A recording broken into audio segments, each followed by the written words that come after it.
Aabot naman sa mahigit 500 pamilya ang apektado sa sunog na sumiklab sa isang residential area sa Mandaue City, Cebu.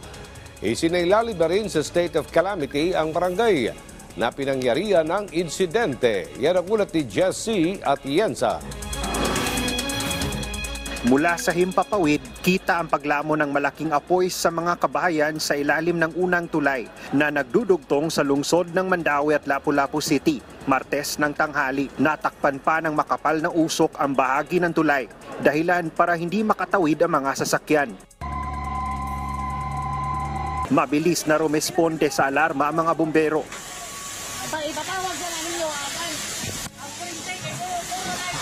Pahirapan ang pag-apula sa apoy dahil sa magkakadikit na kabahayan.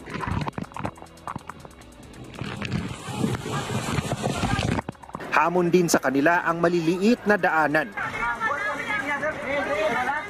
Matapos ang 2 oras, idineklarang fire out na. Pero hindi maikubli ang laki ng danyos. Ayon sa City Social Welfare and Services, aabot sa mahigit 300 kabahayan ang tinupok ng malaking sunog.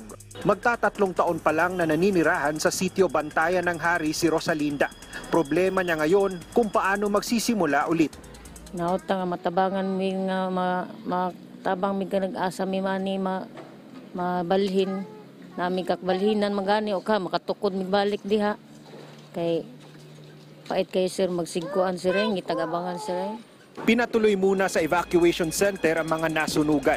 Agad din namigay ng pagkain, tubig at mga gamot ang LGU ng lungsod. Nakapagpadala na rin ng DSWD ng relief supplies. Yung ayuda na binibigay na City of Mandaue, 3 days lang. So after which is ang barangay na magti-take over. So alam naman natin na nawalan sila, including yung mga savings na pera hindi nila nakuha, di ba? So ayon sa LGU ng Mandaue City, kailangang ma-relocate agad ang mga residente dito. Ibig sabihin, hindi na sila maaari pang makapagpatayo ulit ng kanilang mga bahay dito sa ilalim ng tulay para na rin sa kanilang kaligtasan. Naway magsilbing inspirasyon sa kanila ang unang tulay ng Cebu na makayanan nilang tawirin ang hamon na ito sa kanilang buhay. Mula sa PTV Cebu, Jesse Atienza para sa Pambansang TV sa Bagong Pilipinas.